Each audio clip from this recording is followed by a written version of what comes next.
사도 바울은 성도가 지내야 될 덕목 가운데 그는 갈라디아서 5장 22절로 23절에서 9가지 사랑에 대해서 말씀했어요.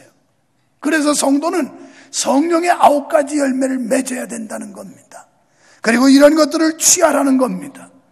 그런데 갈라디아서 5장 19절로 21절에 보면 육적인 욕구, 이 세상적인 거, 우리가 버려야 될 것이 무엇인지에 대해서 말씀을 하고 있습니다.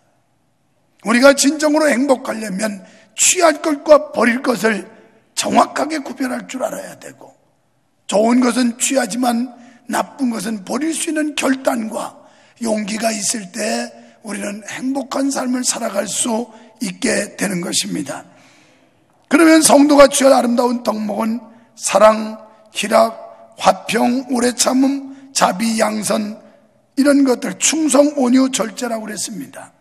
또 성도가 버려야 할 악한 덕목은 육체의 소욕이라고 하면서 음행과 더러운 것, 호색, 우상숭배, 술수, 원수 맺는 것, 분쟁, 시기, 분냄, 당짓는 것, 불리함, 이단, 투기, 술취함, 방탕이라고 말씀합니다.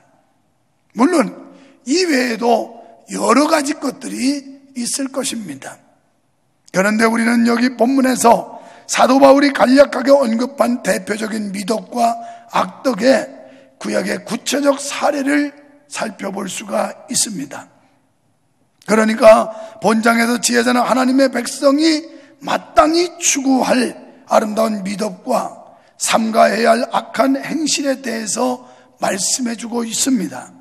그러면 오늘 우리 성도들이 가져야 할 아름다운 덕목이 무엇일까요? 먼저 1절로 6절에 보면 자랑하지 말라고 말씀합니다. 여러분, 제자는 제일 먼저 자랑을 삼가라고 그랬어요. 왜 그렇습니까? 그것은 유한한 인생은 도무지 내일 일을 알지 못한다라고 말씀합니다. 여러분, 인생은 5분 후의 일도 알 수 없습니다.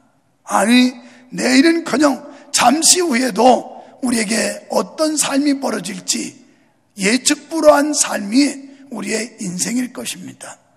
여러분, 미래의 시간은 약속어음이라고 하는 말이 있습니다.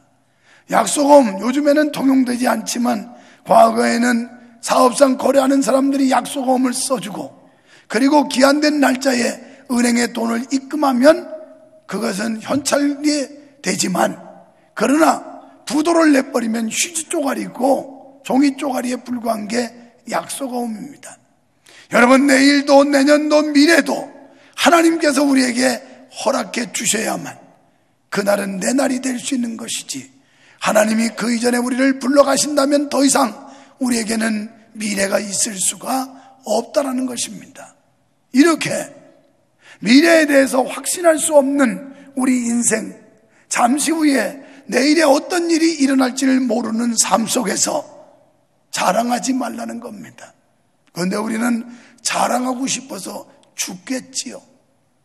뭐 조그마한 사건만 있으면, 좋은 일만 있으면 자랑하고 싶어서 난립니다. 그런데 성경은 자랑하지 말래요. 불투명한 미래, 내일도 모레도 장담할 수 없는 인생, 자랑하지 말라는 겁니다. 인간은 불확실한 존재이므로 한계성을 깨닫고 내일에 있을 일보다 오늘이라는 시간에 하나님의 뜻을 두고 행해야 합니다. 여러분, 오늘 예배하러 오신 여러분, 오늘이 여러분 생애 최후의 예배라고 생각한다면, 이 시간이 여러분 마지막 예배라고 믿어진다면, 오늘 여러분이 찬양 드릴 수 있는 마지막 순간이라면 얼마나 진지하고 경건하고 그리고 최선을 다하는 예배와 헌신이 될 수 있겠습니까? 우리가 이렇게 하지 못하는 것은 앞으로도 긴 세월이 있다고 착각하기 때문에 우리는 소홀히 하고 게을리할 수밖에 없게 되는 것입니다. 여러분, 해서 우리가 삐지고 토라지고 합니까? 자랑하고 칭찬받아야 만족하기 때문입니다. 그런데 성경은 너희가 사람에게 또는 자신이 칭찬하려고 하지 말고 하나님께 칭찬받으라는 겁니다.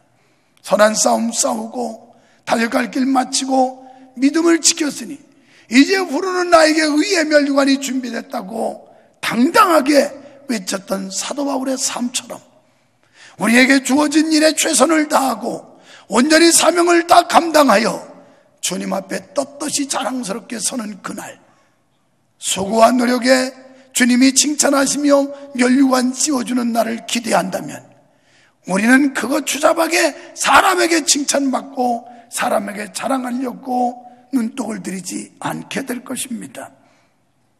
자화자찬하기를 좋아하는 사람은 이 말씀을 명심해야 합니다.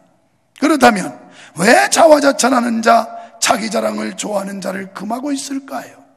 그 이유는 4절에서 자랑이 투기와 질투를 불러오기 때문이라고 말씀합니다. 그렇습니다. 질투의 힘이 얼마나 큰지 지혜자는 투기 앞에 설 자가 없다라고 말씀합니다. 사울이 어찌하여 다윗을 죽이기 위해 10년이라는 세월을 쫓아다니며 허송세월을 했을까요?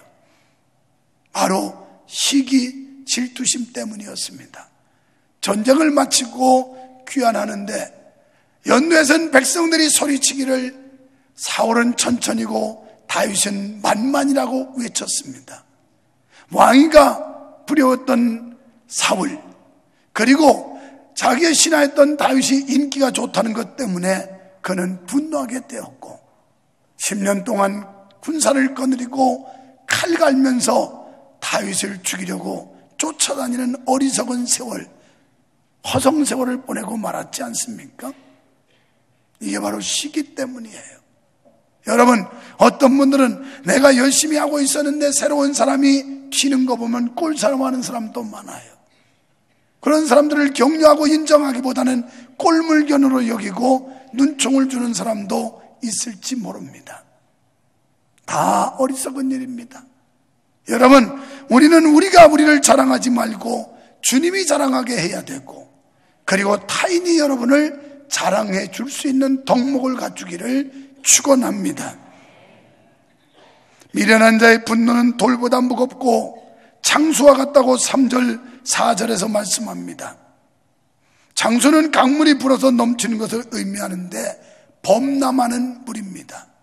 범람하는 물은 많은 것을 쓸어가게 되고 많은 재산에 피해를 주게 하는 것이 범람하는 물입니다. 미련한 자는 분노로 죄를 짓습니다. 여러분, 분노보다 더한 건 투기예요. 잘못한 것이 없는데도 미워하는 것, 이게 투기예요. 여러분이 자꾸 다른 사람들을 미워하는 마음이 있다면, 아니 부부간에도 잘못이 없는데 남편을 미워하고 아내를 미워한다면 이것도 투기입니다. 죄입니다. 미움은 하나님이 주시는 마음이 아닙니다. 용서와 사랑입니다. 성도 간에도 부부 간에도 잘못이 없는데 미워하는 사람이 있어요. 교회 생활하면서 목사도 잘못이 없는데 자꾸 날 미워하는 사람들이 있어요. 이거 투기 때문에 그래요. 투기는 버려야 됩니다.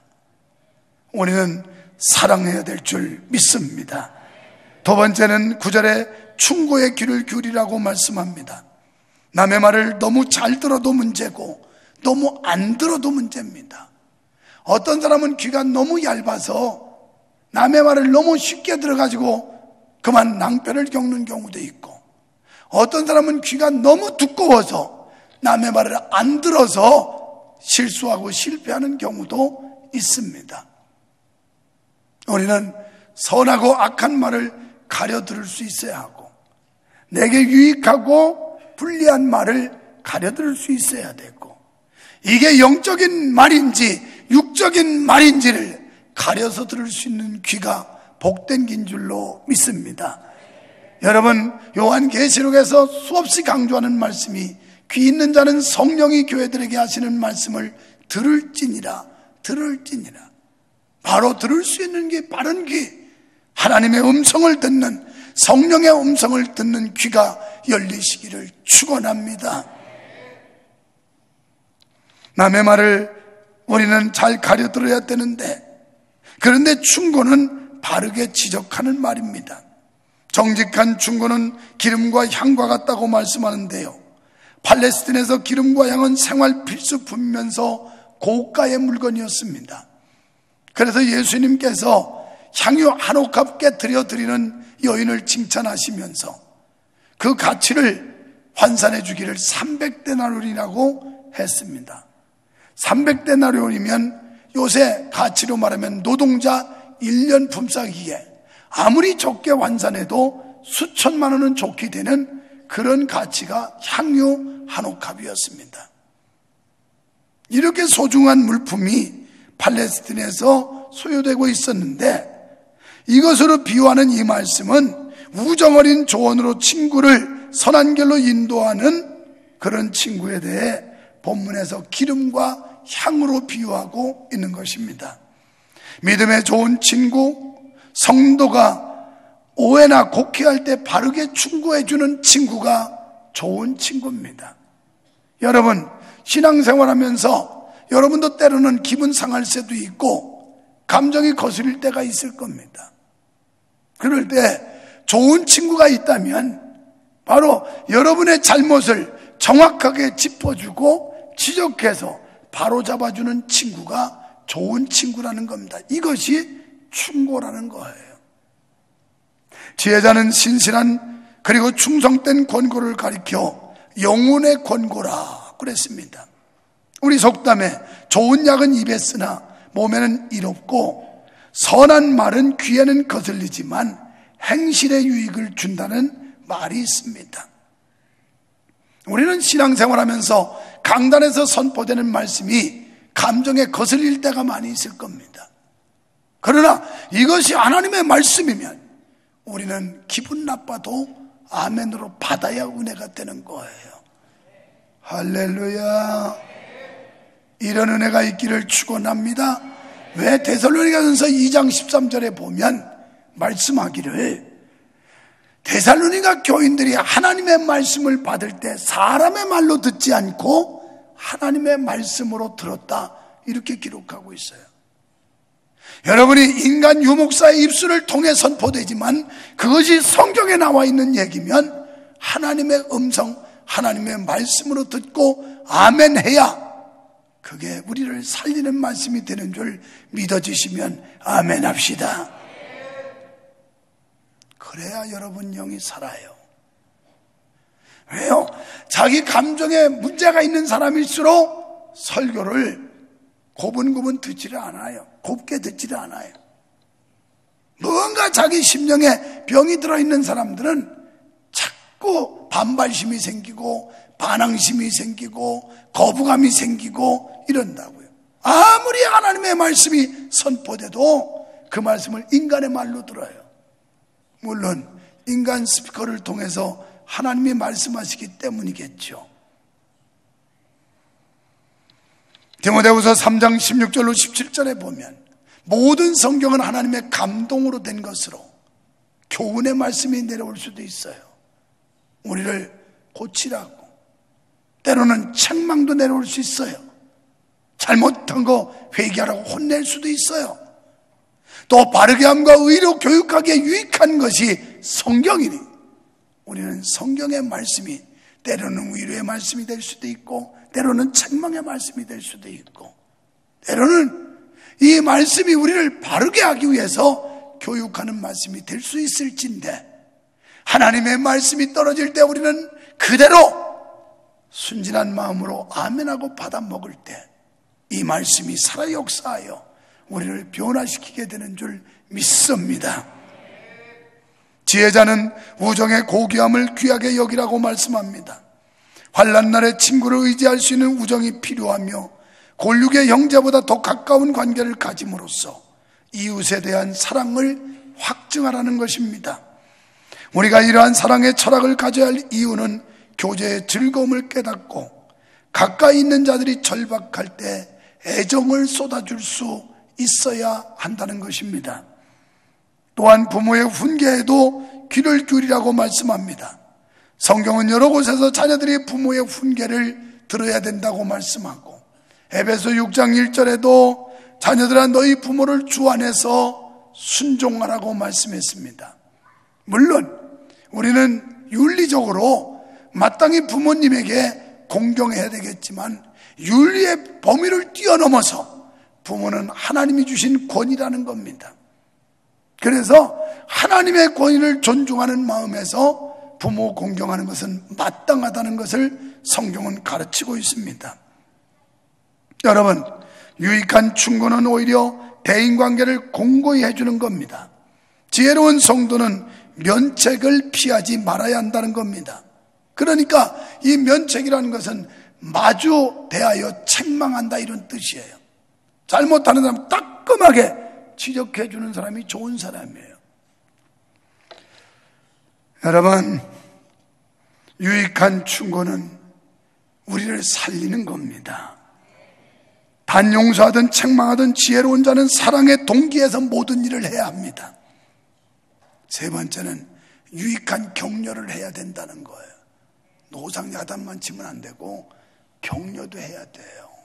여러분, 격려해야 되는데 격려는 상대방을 빛나게 하고 온전하게 만드는데 일조한다는 거예요. 때문에 유익한 권면은 대인관계에 있어서 매우 요긴한 겁니다. 유익한 격려는 내면에 사랑을 품고 있어야 돼요.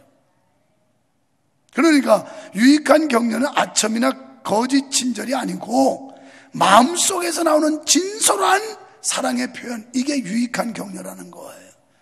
또 어떤 사람은 아첨하는 말, 그거 좋은 거 아니에요. 입에 발린 말 가지고 여기 속아넘는 사람 많아요. 그 다음에 네 번째는 성실하게 생활하래요. 23절로 27절에 지혜자는 마지막으로 하나님의 백성을 향해서 교훈하죠. 여기서 내 양떼 형편을 살피라, 이런 말씀은 전통적으로 유목생활을 근간으로 하는 이스라엘 백성의 생활 양식입니다. 그때는 장사해서 먹는 것도 아니고 사업해서 먹고 사는 것도 아니고 유목민 생활이에요. 소떼 양떼가 생계 유지의 방편이었어요. 그래서 네 양떼 형편을 살펴라. 목회자들에게 이걸 많이 권면하는데 목자와 성도는 양이다. 이래서 교회를 잘 살펴라. 그래야 이게 생계에 불안하지 않는 거다. 목회도 편안한 것이다. 이런 얘기 하는데 이걸 더 범위를 넓혀서 우리는 우리의 생업, 여러분이 교회에서 주어진 사명과 저 세상에서 주어지는 생업, 사업을 하든지 직장을 하든지 학교 공부를 하든지 무슨 일을 하든지 최선을 다해서 성실하게 일하라는 거예요. 이렇게 안 하면 결국은 하나님의 노동명령을 범한다는 거예요.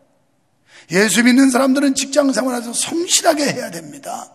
열심히 일해야 돼요. 땡땡이 피지 말고. 사업을 해도 정직하고 진실하게 해야 돼요.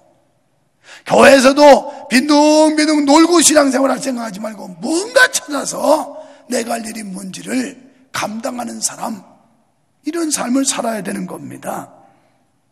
그래서 자신의 산업과 생계에 소홀히 하지 말고 최선을 다해 성실하게 살아가라는 교훈입니다. 내 소떼의 마음을 두라는 말씀은 남의 재물에 욕심을 내지 말고 자기 것을 족하게 여기라는 거예요. 여러분, 지금 여러분이 소유한 거 족하게 여기세요.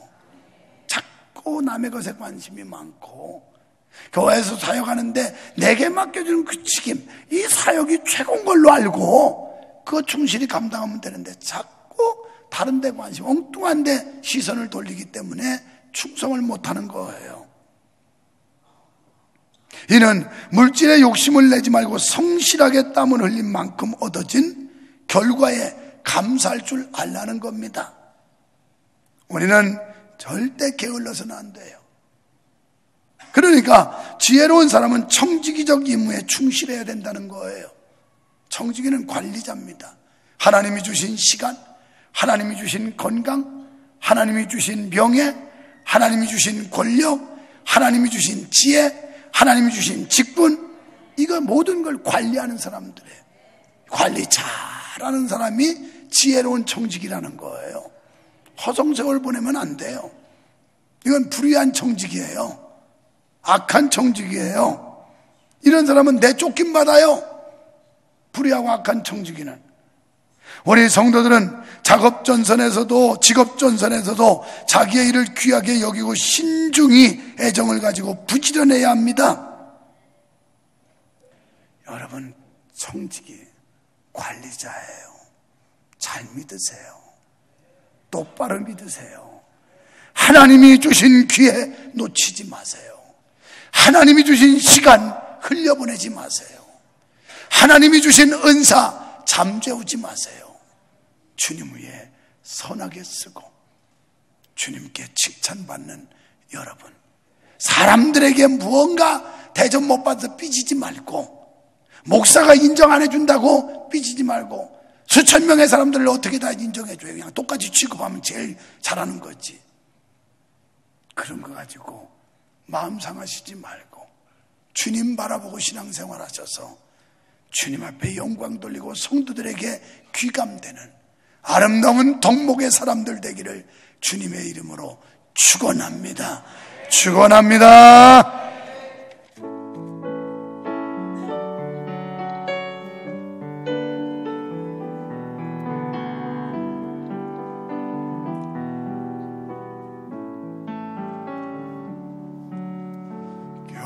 겸손히 주를 섬기네